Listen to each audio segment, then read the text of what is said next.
In a rat race culture, slowing down can kind of feel like a death sentence. Am I right? And Hapsters, my darlings, are some ambitious mofos.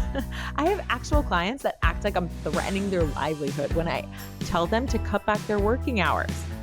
After all, if you're listening to the show, it's because you're in pursuit of a big business and life. But here's the thought error. Big doesn't equal fast. Big doesn't mean busy. Big doesn't mean more on your schedule. Big means a future that contains realities that you don't currently have. Welcome to Sincerely Future You, a podcast that helps ambitious women like you make decisions today with the future you in mind. Alrighty, Hapsters, welcome back. I just put on some lip gloss and now my hair is stuck to my mouth, but we're gonna rock and roll regardless. You ever just have that day where like your hair is stuck to your lip gloss, but you're still psyched anyway? That is kind of like what we're gonna talk about today. Those days that you are so ambitious and you're so determined and you have all of the goals and all of the things in place. And yet still, there are some circumstances being thrown your way and you have to navigate and pivot around them. It's okay. That's what we're here for. Life is going to do that to you, and we're here to solve for it.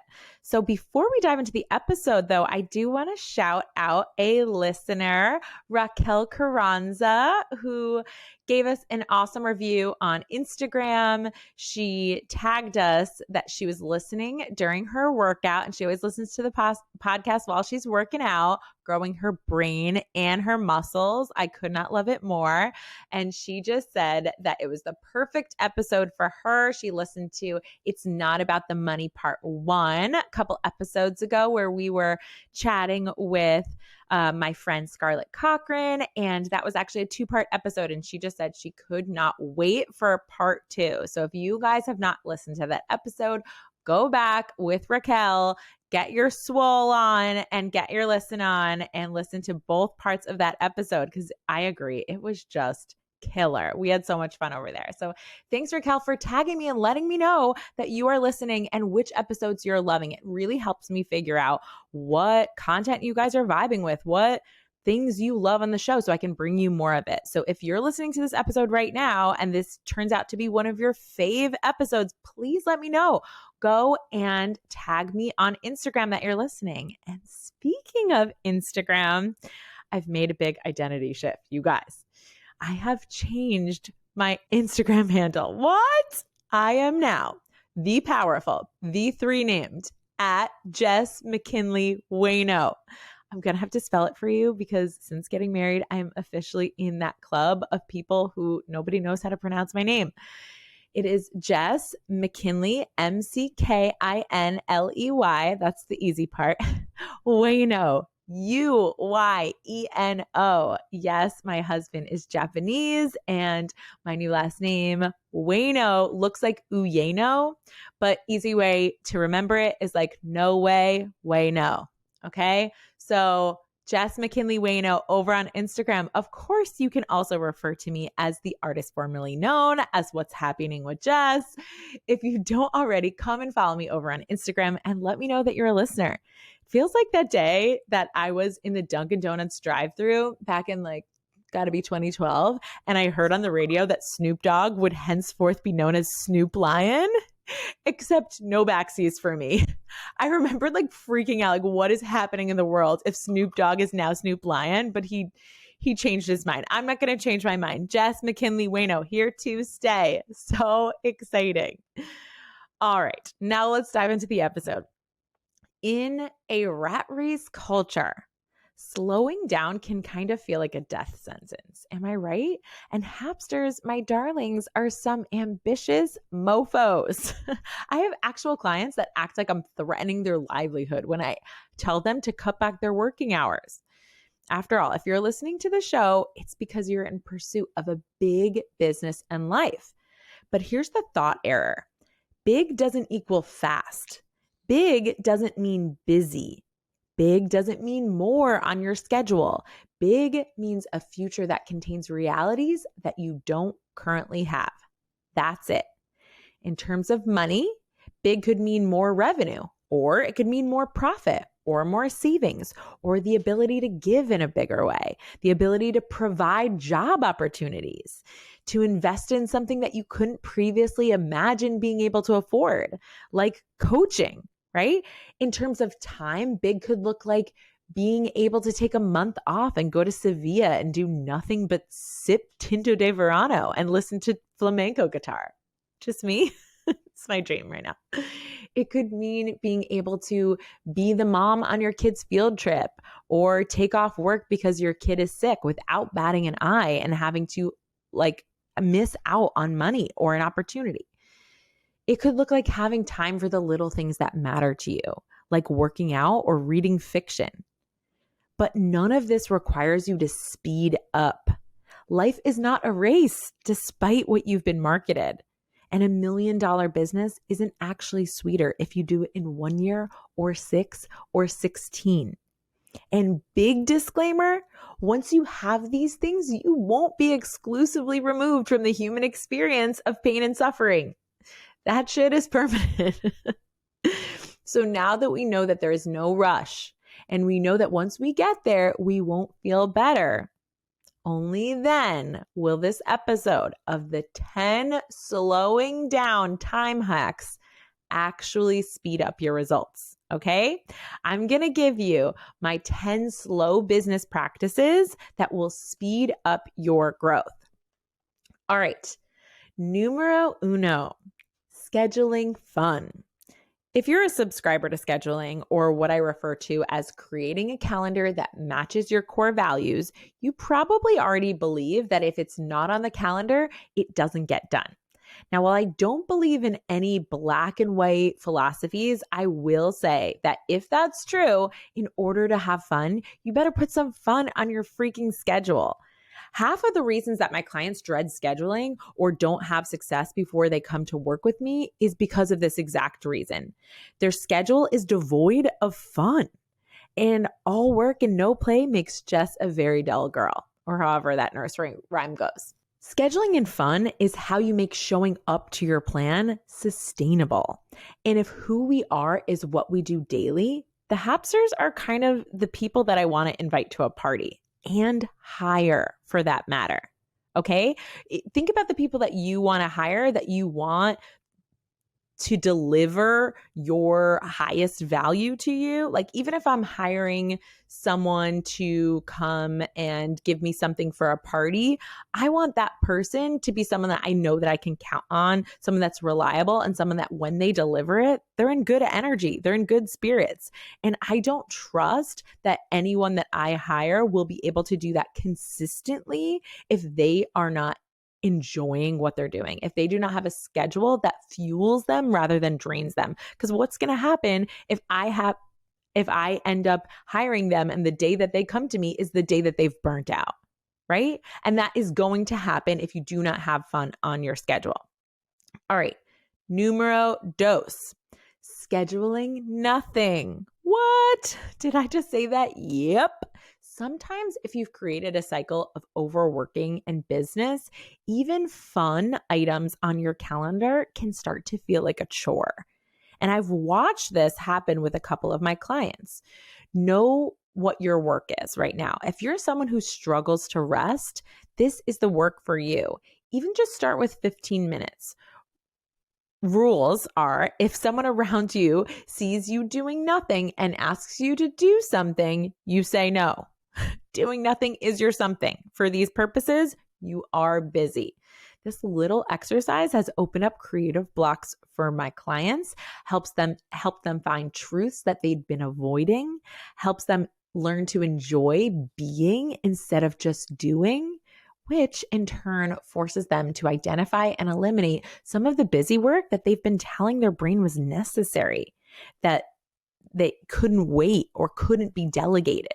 Okay. And once you've identified this, it actually helps you speed up. So while you may not feel like you have the time to do nothing, this may be the exact thing, the exact slow down hack that you need in order to have the space to recognize what busy work is creating this schedule that you can't seem to get away from.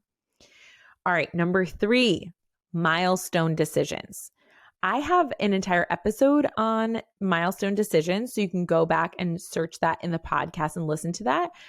I'm all for making decisions in advance, but sometimes we're just not in the right headspace and we don't have the piece of the puzzle that we'd like to have before making it.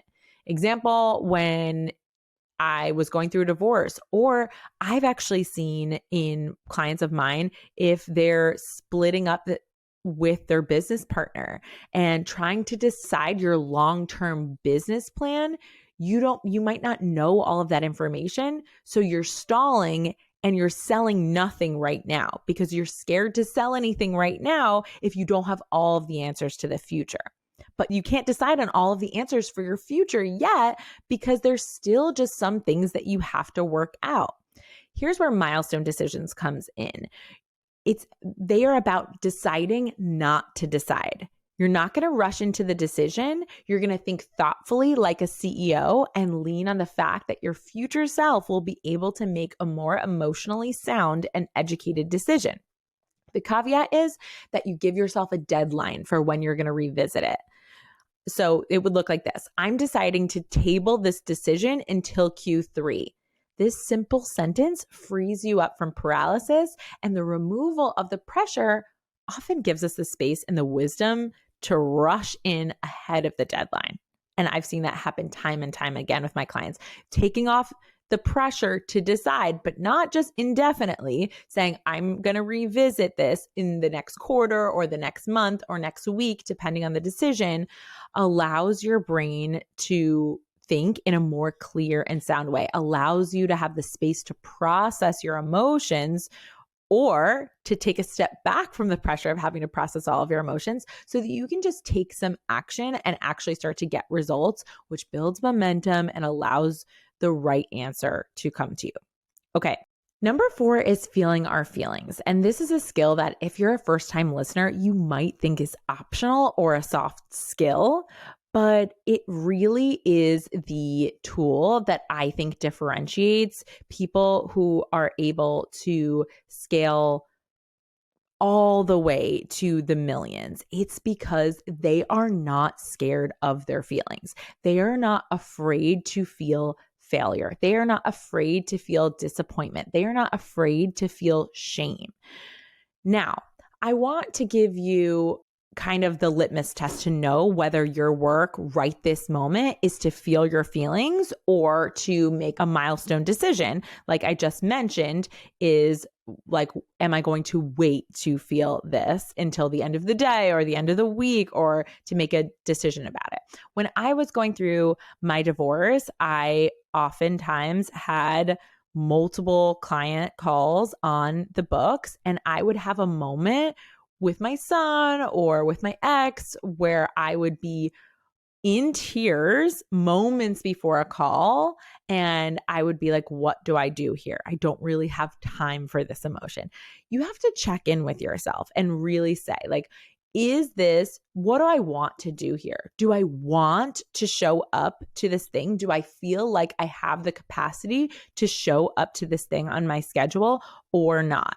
I knew for myself that like I could always get myself to a place where I could be present for my clients for a day. And then I knew that I was going to give myself the time at night to fall apart once my son fell asleep, for example. Once I had that, I crafted that space in my calendar for me to fall apart, and I gave myself that permission. Now, if you don't have all of the information, so let's say you're spinning out in worry, one of those indulgent emotions where it's an emotion that is kind of based on thoughts that are either missing information or it's just not true or it's a tendency of yours, then you might want to decide to find a thought that is more useful for you to say. For my thought personally is, it's not useful for me or for anyone. It doesn't serve me or anyone for me to feel my feelings right now because it's not reality. Like I'm going to wait and I'm going to assume that everything is lovely until it's not. And we can assume that with our business, with our goals. We can assume I am going to hit my business goal. I'm going to assume that until the very last hour, right?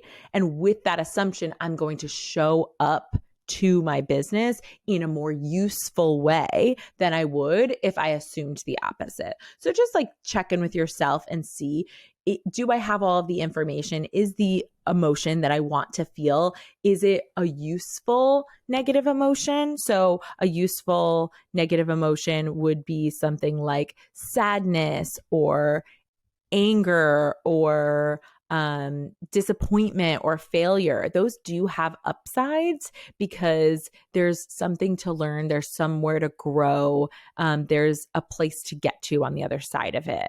Whereas worry is something that is a little bit indulgent. It's not something that I do see an upside to. I do have an old episode where I do talk about indulgent emotions, and you can find that as well. I'll link that in the show notes.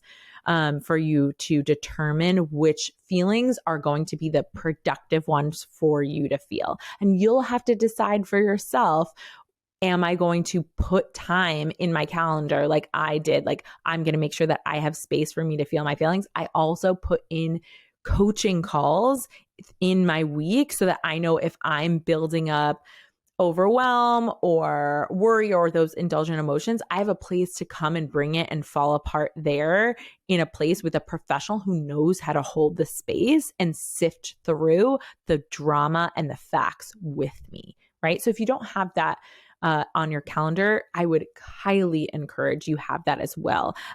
All of the successful business owners that I know do have coaching and or mentorship in this way with someone who can hold all that space for them, because you are a human being, remember, behind your business. So it is a skill that is going to speed up your growth. And if you avoid it, eventually you will break down and it's not going to be at a convenient time. Okay, number 5 is rescheduling. I also have an entire episode on changing your mind that I will link in the show notes, and whether it's a time suck or a time saver. And I won't go into it entirely here. You can listen to that episode, but I will say that when we acknowledge that forcing our schedule to remain rigid and as planned, when we intuitively know it's not going to work, is a problem. It is going to end up costing us more time to keep things as is than it would if we just rescheduled it. Because, for example, with my podcast, if I know I'm coming to the podcast and it's just, I've tried to really force it. I mentioned this before about that hype episode, that Hapster hype episode. I had it planned. I was really excited. I was trying to force the content and I just wasn't feeling hype. I was really sleep deprived. I was sick periodically on and off. And I just knew that I needed to reschedule that episode because otherwise I was going to put out this episode that was not really great. And ultimately my goal is to have a big impact with you guys. It's to grow the show. It's to put out episodes that rock your world, that make you money, that get you more time, and that cause you to want to share this episode with a friend because it's so relatable and so useful to you that it will be useful to someone else. Now, if I tried to force that episode without rescheduling it, it wouldn't have had that effect. And I would have had to probably record it another time in order to grow my show and to have the show that I ultimately want when I sit down to record these episodes for you. Okay. And it's the same thing for your business, whether it is your podcast or whether it is a product or service. Now, know your tendency. And again, I would go to that episode on changing your mind. If you're like, well, I'm not sure, am I changing my mind too much? I go into all of that and how to know when in that episode. But in general, rescheduling is a slow down tool that I use in order to speed up my results. Number 6 is self-care. Okay, this one sounds so cliche. I just couldn't think of a better word for it because we all know the term. But in terms of our calendar, I think it's important to find your short and long form self-care practices that you can insert into your calendar and your schedule for the week as refreshers. And then the long form ones are the ones that you luxuriate in. You probably know those big ticket self-care things, a retreat, a spa day, a day with your girlfriends, etc., etc. But let's find your refreshers. What I'd consider 10 to 20 minute self-care practices that you can sprinkle throughout your calendar. Mine are as follows: 10-minute massages, 15-minute walks with my family, 10-minute phone calls, either with my mom or a friend. My dad used to work for a company called Computer Associates. And when they noticed that for a lot of people, their most important breaks throughout the day were cigarette breaks, they decided to input fresh air breaks to promote people who were not cigarette smokers to be able to take those same breaks.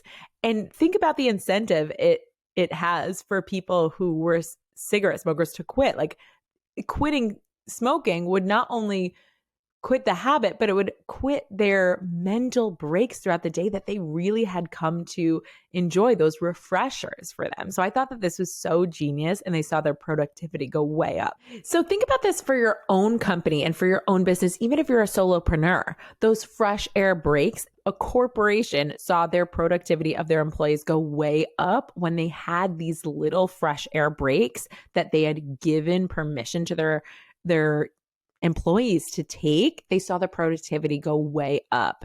So even seeing these things, I know for me, my little 10-minute massages or my 15-minute walks with my family or my 10-minute phone calls, when I see them on my calendar, it helps me feel more excited to show up to my day. And that is why rule number 1 is scheduling fun.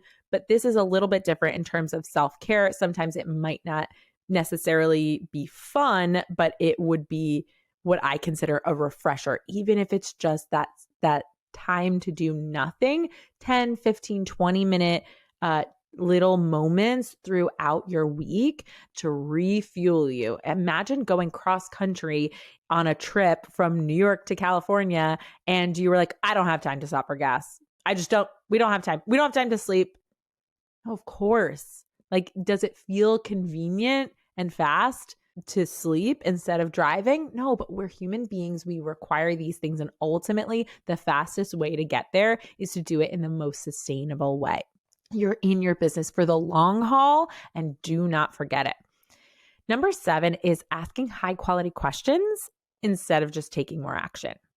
If you're looking to meet a result, the obvious brain response is to just take more action. I get it, but action taken from low quality thinking and low quality questions is a major time suck.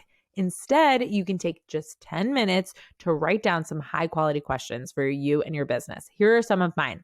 What is the simplest, most fun, highest revenue generating activity that I can take right now? Why are my best clients already ready? Sometimes it's just reframing our thoughts around what we're trying to create.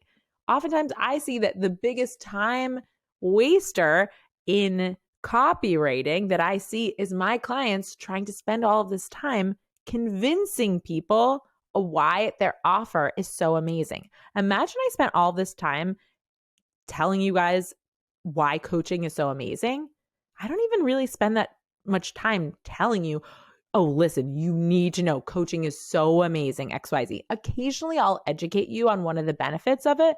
However, I just know that my ideal client already knows what coaching is and they want it. They believe in the value of coaching. And so I don't spend any time convincing you guys about why you need a coach. I'm just like, oh, here's why you want to hire me. Here's the results of this specific coaching container, right? And then I'm spending all of my time responding to the high quality question of, oh, what are my best clients need? Not just what is anyone and everyone looking for? And what do they need to hear from me to be convinced? It's like, no. That high quality question, including the word best clients, has changed everything for me. So that is just one example, but taking this little bit of time to reevaluate when you're pushing against a goal can crack something open and show you where you've been hustling rather than taking masterful CEO action. Number 8 is zooming out to set long-term goals for reverse engineering. Now, one of the first rules of scheduling, well, rule number 1 is fun first, but rule number 2 is that you're scheduling your results, not your action. So this is why I always say that scheduling is not like a to-do list just put on your calendar. You are thinking about your goals. And if you do not take the time to zoom out and understand, what am I actually trying to create? You will have your mind blown. I just went through this with my producer for the show. I was like, all right, what are we working towards? Like, what is the actual thing that we want to create this month for the show? And one of those things is reviews. So you guys, hey, of course, reviews aren't going to magically show up if I don't talk about it. And it reminded me, oh yeah, well, maybe I should mention to my listeners that you guys should leave a review if you are enjoying the show. It's so simple and it's so obvious. Yet if you do not have the goal, if you do not take that time to zoom out and set whether it's a year goal or your 30-day goal, all of that is so important for reverse engineering. It will get you there so much faster versus in consults, almost always the first question I ask them is, well, how much money do you want to make? And they're like, well, more than I'm making now. I'm like, that's not a goal. And then I'll ask them, well, how much money are you making right now? Most of them don't even know exactly how much money they've made year to date. I can tell you almost to the dollar amount every month how much I have made year to date that month and in my rolling 12. And I track that because I know that in terms of hitting my goals, if I don't understand the math, if I do not take that time, I'm not going to magically get there. I'm going to spend so much time hustling and taking action to vaguely do more and get better. And there's no finish line. I promise you, you'll end up getting to the 6-figure mark and you won't even know it. And you'll be like so burnt out and confused as to why you don't feel fulfilled. It's because you just didn't give yourself an opportunity to win. Okay. So if you want to speed up, if you want to get to the place where you have achieved what you want, outline what you want to achieve and be really specific about it. Number 9 is constraining. This one is super simple, but it's just about saying no.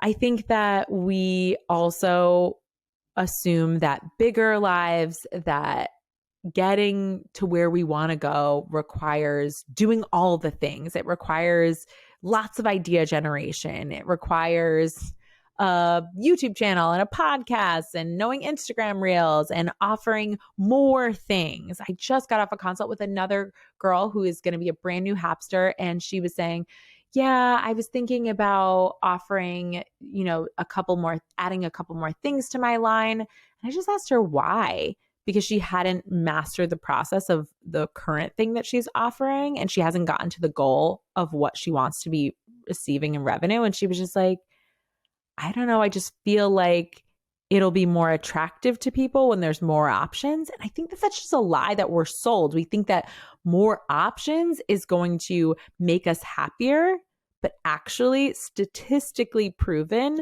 the opposite is true.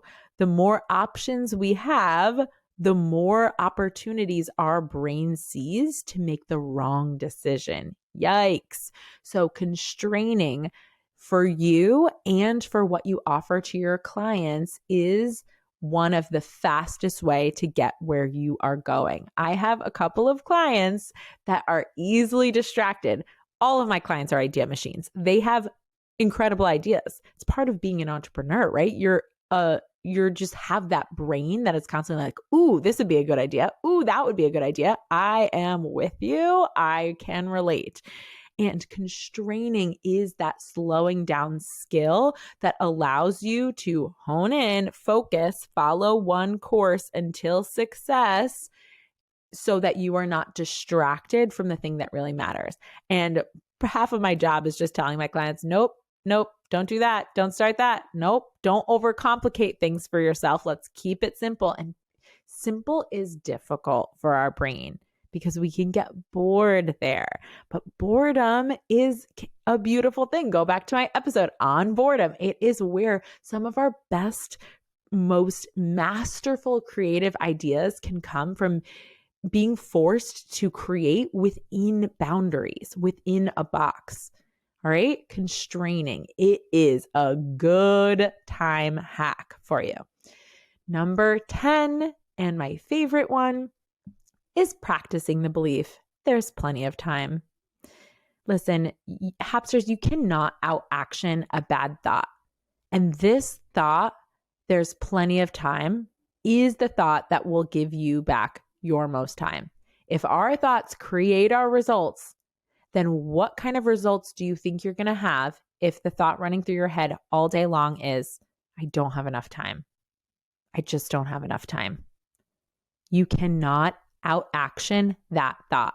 You will do all of the things. You'll hire all the childcare in my case, right? And then it still won't be enough. You'll get there. You'll be like, just when my kids go to school, then I'll be able to focus on this. Then I'll join happening sessions when I'm past this phase. You know what? That phase is going to come. And if you still have the thought there's not enough time, it will be your reality. Ooh, that was kind of like a mic drop to end on. Because the fact is, my loves, there is plenty of time. If you are ready for this thought to become your religion, for you to feel spacious and abundant in your week, no matter if it's winter break for your kids, God help us all, or you're mid-launch, you're ready for happening sessions. Let's slow down your day and speed up your money together. Sounds fun, right? Duh! So here is your action item. Go to my Instagram bio. I've told you it's brand new. It's not brand new. It's just a different handle. Jess McKinley Wayno, or link in the show notes to set up your 20-minute consult call. Let's decide together what you'll create inside of the 6-month container. Happening Sessions doors close March 15th, and we begin all of this amazing work together March 22nd. It is an experience that you absolutely do have the time for. I cannot wait. And go leave a review. Hey Hapsters, if you want to learn more about today's topic, head over to whatshappening.com/podcast. That's what's happening, whatshappening.com/podcast. If you're a business owner and you're resonating with what we talk about here, what are you even doing? Come hang out with me over where the party's at on Instagram at What's Happening WJess. Again, that's happy, HAPPYNING, and book a discovery call to see if coaching is your next best step.